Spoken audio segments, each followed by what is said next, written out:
All they want to do is make you happy. That love is unconditional. And when you have 30 animals and they're all trying to make you happy, how can you not have a blessed day?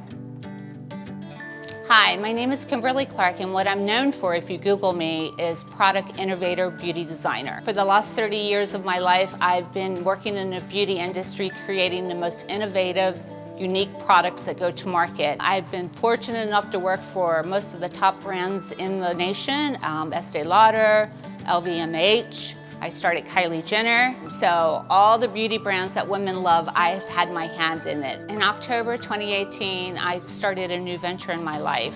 I retired from the beauty industry after 30 years, and I was like, well, I need to give back in some way. And it was a big change for me to go from Prada and Gucci to ranch life. When I say ranch life, I'm a different kind of ranch than most people would recognize. I'm a ranch that rescues abused animals and rehabilitates them. My name is Haylee Graham. I am the animal caretaker of Ranch of Dreams. I used to be a Las Vegas promoter. I DJ'd, I went to music school. I was an author, I'm a screenwriter. What else have I done? What brought me to this place was I worked a lot of jobs. It just became really hard to find something that at the end of the day, I would go home and feel like I made a difference. I love rescuing and I love the idea of it. And I found Kimberly and I've been here ever since. How would I describe myself? Crazy and crazy. And I talk to animals, which most people find strange. He's the king of the pigs, he knows how to do the jig. He's the king of the pigs, happy pig. You got a swimming pool, you got a day spa, and you're complaining. Really? If they only knew, you've thrown me into fences. Yeah. It took me 2 years to train this horse. Really? And what most people don't realize about animals is the emotional bond that we all have with them. People get animals and they mistreat them or they throw the animal away because they expect the animal to conform to what they are. And that's not what animals are about. Animals have their own personalities, their own thinking ability, and they're the most amazing emotional support there is. This rescue has been a big shakeup in my life. I've gone from all the top designer brands and having Botox down to really scaling it back and seeing what life is about. I think I've cleaned more poop in the last 4 months than I've ever seen in my entire life. There's nothing about this job I really dislike. The bottom of the totem pole is probably, he agrees, it's probably picking up all the varieties and sizes of poops. It's what we have to do. I understand that, but it stinks. Well, the best thing about running a rescue is picking up poop. Lots and lots of poop. This poop stinks. I agree with you, it does smell. I never knew a lamb could have such personality, and if you had asked me 6 months ago that I would be the mother to said lamb, I wouldn't have believed you.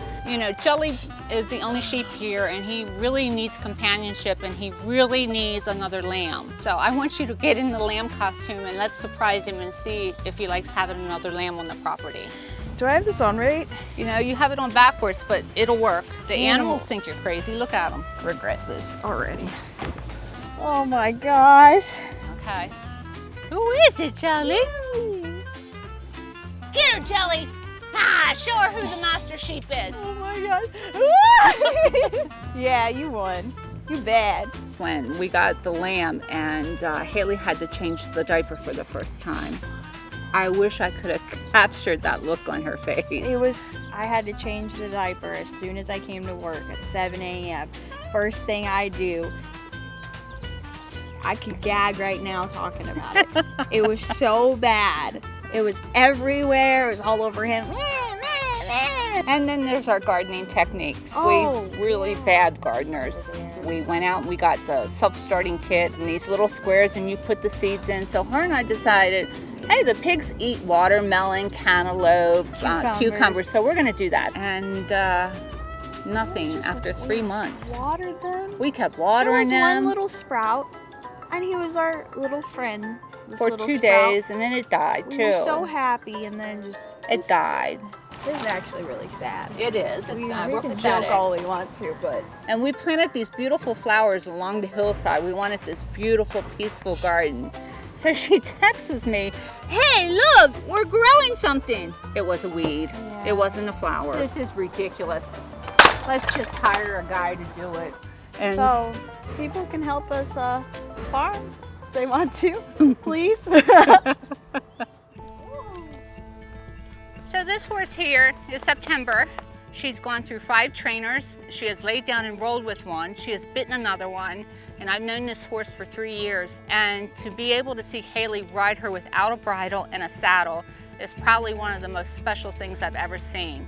We were told this horse was hopeless. Nobody's ever gonna ride her, put her down. If we did that to everybody that acted up, the world would have a small population, wouldn't it?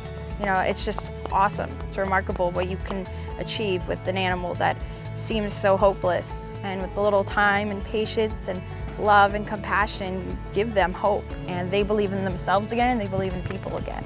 I got Jovi and his brother Brett 4 years ago, and they were little loaves of bread.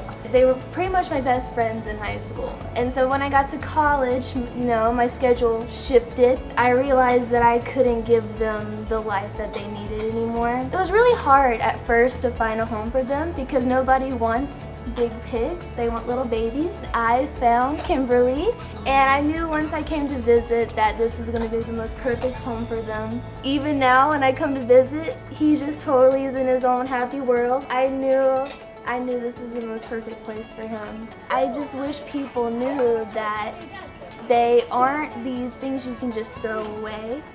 And I know that from experience. I knew that they're not just things you can just leave, because they know who their owner is and they do love them. And you can't just get rid of them.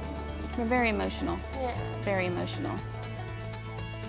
It's not all roses and sunshine. It comes with animals being sick every day. Each one of these animals have their own story. It takes a staff of veterinarians, it takes people that are kind and caring to help these animals.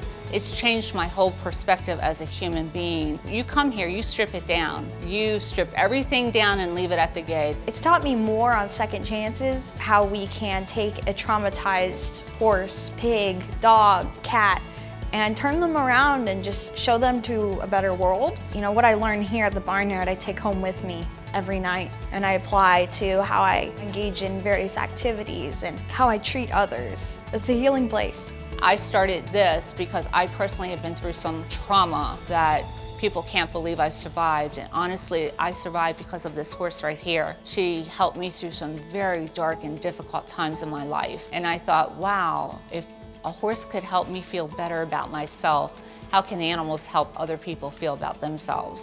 So when you come here, I think it'd be fun to see people that have never ever had to work with animals or understand their stories or understand how valuable they are to us as a human being. I think that's going to be a lesson they walk away with, and it'll change their whole attitude that, life is complicated and difficult, but these animals can make a huge difference in your life.